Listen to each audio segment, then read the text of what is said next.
সর্বোচ্চ নির্ভরশীল। একটা পুরুষ ছাড়া ঘর চলতে পারে, কিন্তু নারী ছাড়া কিন্তু কোনো ঘর নাই, এটা খেয়াল করবেন। তো নারীর সুরক্ষা নিশ্চিত করার দায়িত্ব শুধু পরিবারের না, সমাজের না, স্টেটেরও। স্টেট লেভেলে নারীর সুরক্ষা দিতে হবে, স্টেট বাধ্য।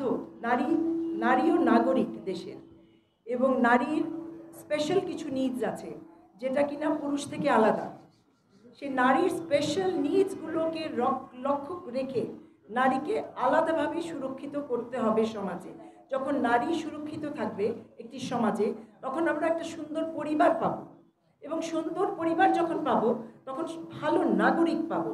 কারণ নারী কিন্তু ভবিষ্যতে নাগরিকদের জন্ম দেন এবং তাদেরকে লালন পালন করেন।